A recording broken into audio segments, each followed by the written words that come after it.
Баршаңызға қайырлы күн. Бүгін менде распаковка осындай позолота фурнитуралар және де натуральный тастар.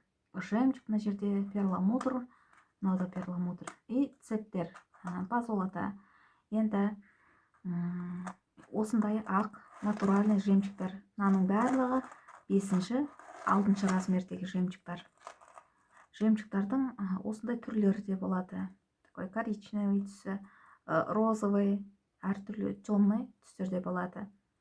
Не 5-6 размердегі осы жемчугтар натуральный, бір нить. Осылай, бір нить. Енді перламутр ақ молочный түсті, косточки деп аталынады, және бұл перламутрдың түрі.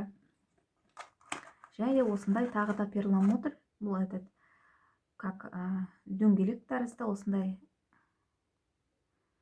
және ұсақтау 4-5 размерлі. Және де цептер, вот позолота, то есть алтын жалатылған цептер 14 караттық. Және де осындай ұсақ цеп заказ бердім. Бұл алқалардың астында салбырап тұратын ұсақ цеп. Және де кулондардан мен осы әзірге 2 ақ кулонға заказ бердім. Осындай, және жасыл түсті. Осы 2 кулон, негізі кулонда и межбусыда болып кетеді. Және де осындай межбусы. Размері үлкен, 15 мм. И бағасы да жоғары.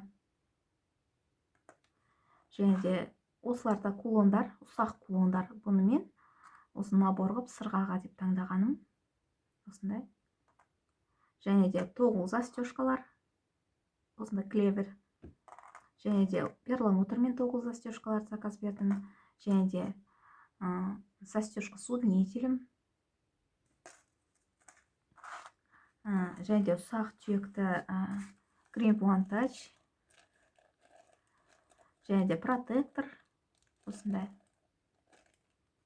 Тросқа арналған. Және осындай, бір жағынан крем, бір жағынан бізде осындай межбусы ретінде қолдануға болады. Енді өте көп заказ бердім. Примерно 100 штуктей шығар осында. Бұл сумма барлығы 30 мыңға шықты, осы сумман. Бұның барлығы фурнитура сататын магазинді әр қаладан заказ берсеңіздер болады. Бұл барлық қалада бар фурнитура сататын магазин. Люкс качествода, барлығы позолота.